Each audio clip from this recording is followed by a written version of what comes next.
Welcome to another video brought to you by RoboLabsUSA.com and FloatingCottonCandy.com. Today we're going to be talking about the latest innovation from RoboLabs in the cotton candy market, and it is a machine simply called the Artist. Now that name is chosen very specifically because unlike machines that are designed to be effective in packaging, or those like the RoboJet Floss that are designed to be entertaining by shooting massive amounts of floss into the air, the Artist is designed for what we're going to call floss art or floss artists to use. As such, it has an entirely different set of requirements to be effective for that purpose. The first of all is a great control over the speed of the floss, the density of the floss, and the ability to change floss colors quickly, because if you've seen YouTube videos, you'll realize floss art starts with the basics, people making flowers, and each layer of the flower is going to be a separate color or flavor.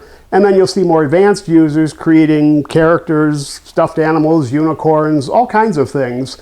Some held together just by the stickiness of the floss, and some where they'll actually use toothpicks or skewers in order to build creatures out of nothing more than cotton candy. Well, in order to do that, you need to be able to use smaller amounts of floss in a more controlled output and to quickly be able to change your colors and flavors to end up with these fantastical creations. Now, I am not a floss artist, so again, I'll direct you back to YouTube to look for videos on floss art.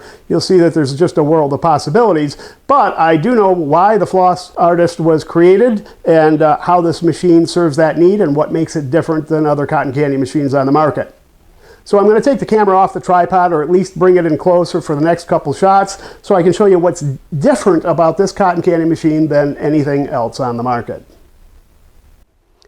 Now, zooming in on the machine itself, the very first thing you're going to notice that's different than others you've seen is the teardrop shape of this floss bowl. Now, the reason for this is so that the floss artist can get their stick or straw or cone right down to the floss head and keep it perfectly level.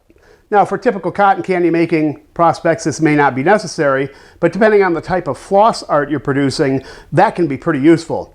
If you don't have a teardrop shape, you only have one of two options. One is that your straw has to angle downward, so you can't get a perfectly level coverage. Or two, you need a much larger floss bowl, which is acceptable, but the advantage here is that you can have a nice, small, portable bowl, but by using the teardrop shape, still lets you get to a perfectly level insertion right above the floss head as you begin to make your creations. Now I'm going to take the floss bowl off and then zoom in on the floss head itself, because there are still a number of differences to be presented. Now, when you look at the floss head construction itself, the first thing you should realize is that everything here is metal, and not just metal, but really thick, durable. This, for example, is crafted out of a solid piece of aluminum, and instead of being like a 1/16 of an inch thick, as you find with many machines, this is about a 1/4 inch thick lid. Everything here is built to last. One of the things that helps here with the floss creation into probably the smoothest, finest, silkiest floss you've ever seen is this actual construction piece. If you notice what looks like probably ridges in the video, these are all actually channels cut into the aluminum, whereas the base of the floss bowl is smooth. And so it is those very small channels that allow the machine to extrude the finest particulate of melted sugar, which then turns into a floss that's smoother and silkier than anything else on the market. Now, the beauty of doing it this way is twofold. First of all, we're not heating the area of the floss bowl that is not intended to produce floss. Instead, as with really any commercial quality machine, the heating is done on the edges. You can't, of course, see the heating mechanism because it's built into this head, but we're not heating the entire pan, so you don't get a lot of excess burnt sugar here. In fact, if you operate it properly, you'll get zero. Instead, we're only heating the outer edge where the floss actually needs to melt and be extruded into the cotton candy. Below that, again, metal. This system here contains the fan. As with the RoboJet machines, the floss may be extruded out of the side of the floss head, but the fan actually is what drives it upward. And in this particular machine, you have a lot more control over that process as well. Now, when you look at the main control panel of the machine, you'll recognize some components, but it's quite a bit different, again, than anything else currently manufactured. On the left, you of course have a main power switch, which activates the motor and starts the floss head spinning. But what's different about the Artist is that this first dial up top actually allows you to control the motor speed. And by controlling the motor speed, you can change how fast the floss is produced, and also, because the fan is connected, how much lift you get. In other words, how high you're going to shoot the floss into the air. When it first starts up for 20 seconds, it runs at full speed, but after that, you have control over the speed, increasing or decreasing how fast the motor spins. Now, there's a standard power switch for sending voltage to the floss head. That's what melts your sugar and creates your cotton candy. But you'll notice there's another button here labeled standby. And if you look at this meter, you'll see that when I activate standby, it drops down to a preset level, usually in the 50 to 60 volt range. The purpose here is that it allows you to maintain temperature to the heating coil, keeping the entire floss head hot, but not hot enough to melt sugar and create cotton candy. So what that enables you to do is to interrupt and resume production of floss in a minimum amount of time. That's especially important because of the solid metal construction of the floss head. There's quite a bit of thermal lag. The first startup takes longer than the typical machine, but being able to quickly toggle in and out of standby mode means that you can start production much quicker and then put the machine into standby either for just a few seconds to add sugar or even a few minutes in order to sculpt and craft sugar that you've already spun, assuming that you're making some sort of a fanciful creation like a teddy bear or a unicorn, where maybe you've just made enough cotton candy to assemble some legs and you want to pause between then and going back and assembling sugar in a different color or flavor to assemble a body. So this standby function is super helpful. Now, the other dial controls the voltage that you're going to send to the heating coil. So that part operates like any good cotton candy machine will. It's the standby feature and the motor speed that are completely unique to the RoboLabs Artist. Now I'm going to cut here, zoom out, add sugar, and then show you what's different about the actual production of the floss, because all of these controls and this sophisticated head mechanism changes the way that the cotton candy actually is flossed. Now I've put the floss bowl back on, and I'm going to just pour in some regular granulated sugar. And because of the small size and the all-metal construction of the floss head, you can load it with sugar without having to power down the motor. Now, again, here you have a motor control speed, and it's best to set it at the slowest speed, but you don't actually have to stop the machine to add sugar. Given the construction, you can add as little bit as a teaspoon of sugar, or you can actually fill the bowl to capacity if you want. Again, this motor will remain stable, and so it's completely up to you to determine how much floss you need of a particular flavor or color.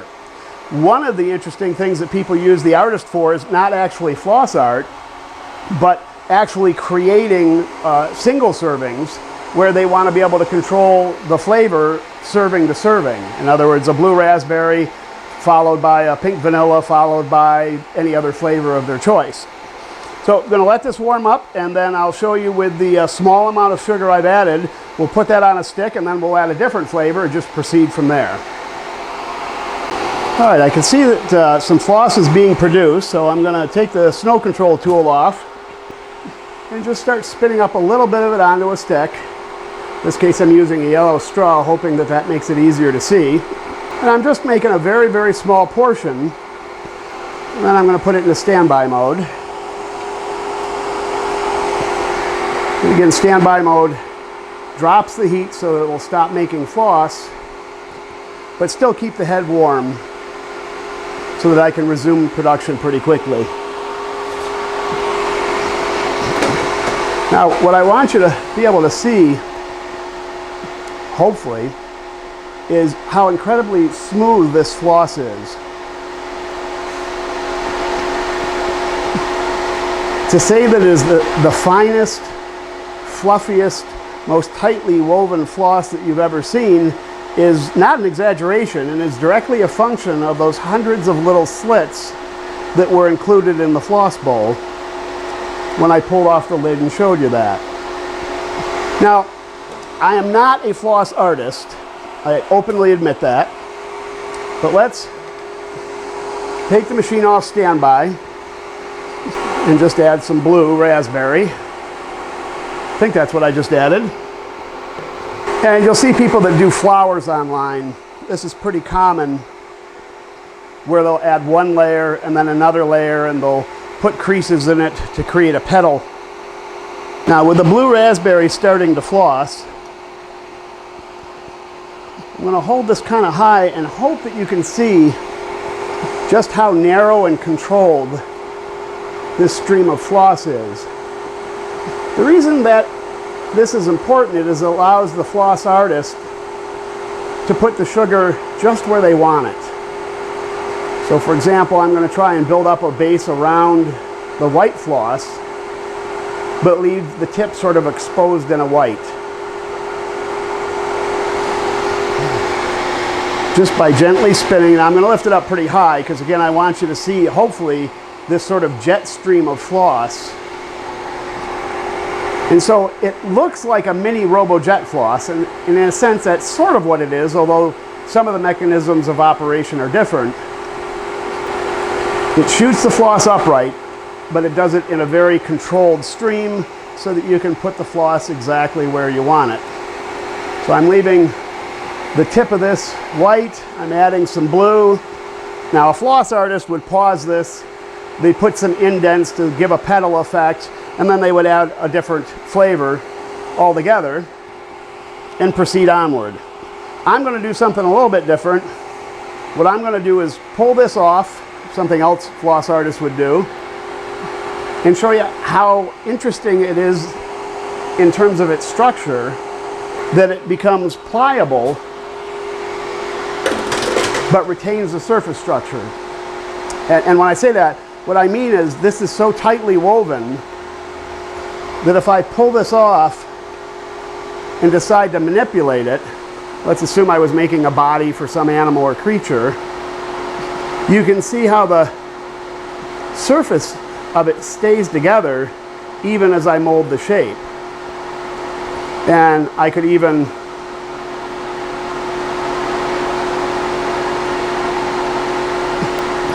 make this into a cone or a bowl. But again, I hope you can see that this isn't like any other floss that's sort of really loosely put together. This is woven so tight and so fine that you can almost mold with it. Now, again, I'm going to say this many times, I'm not a floss artist. I just know how to make cotton candy. So I'm just sort of horsing around here. Again, not a floss artist, this isn't art, but I'm hopefully demonstrating that you're working with floss that just isn't the same that you would have with traditional cotton candy. Now, what I'm going to do next is what I told you about, is that a lot of people use this machine actually just try to make really large servings, but they want to be able to change flavors along the way. So there's still probably a little bit of blue raspberry in here. Now, scoop that out. And now I'm just going to fill the floss head so that you can see how large of a serving you can actually make. Because you can make a big cone with this. Even though it's not designed to do it in sort of monster truck fashion, the way the RoboJet floss does. That's probably, I don't know, 5 or 6 tablespoons. I'll let it heat up for a minute. I've taken it out of standby mode, and I'll probably time lapse this because you probably don't want to watch a video of just cotton candy being flossed into one big serving. I do want to demonstrate how large a serving you can make, because that question does come up. The floss artist is going to make small bits and pieces and fashion them into creatures and structures and animals. But for the people that want a machine to be able to change from one flavor to the next, you can make a large serving with this.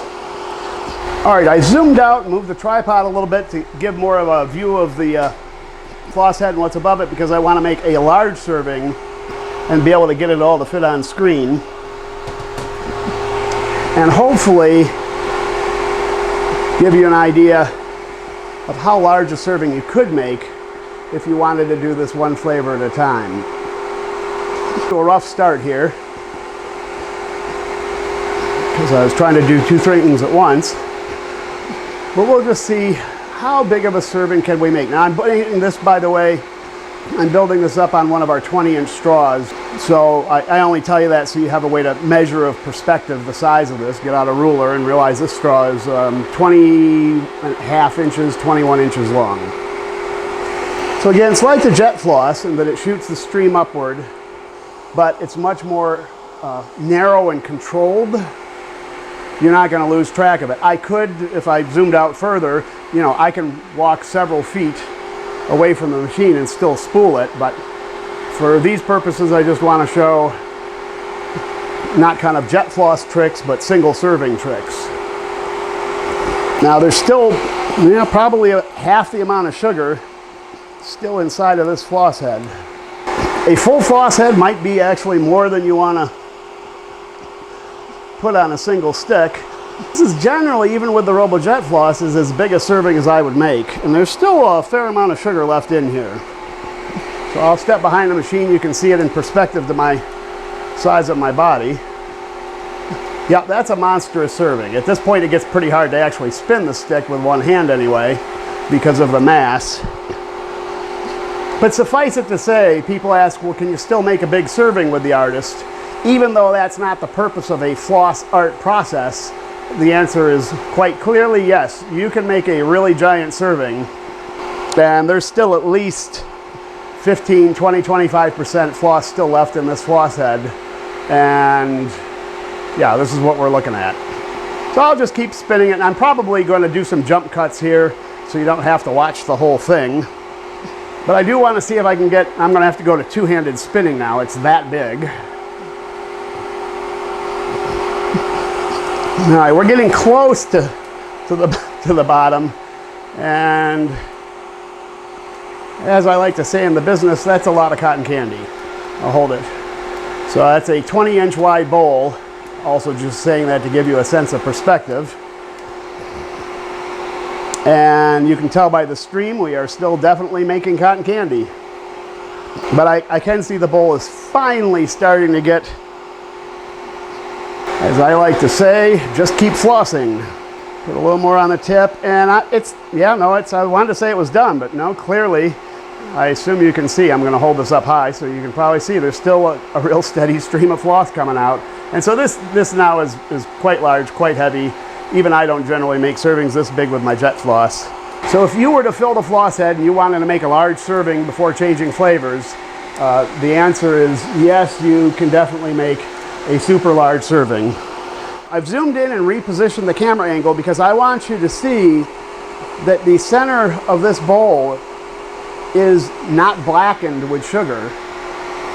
There's nothing crystallized or hardened because, again, we're not just heating the whole bottom pan as though it were sitting on a stove. We're only actually applying heat to the outer edges where you need the sugar to be melted for extrusion. As such, the machine is exceptionally clean to operate, and the idea of having to use scouring pads or pumice stones to take apart and scrub your bowl, as you find with, let's just say, machines made to a much lower quality standard. That doesn't apply here. All of your sugar is going to burn out quite cleanly. To take that to another level, you can actually sort of self-clean this simply by adding a couple of drops of water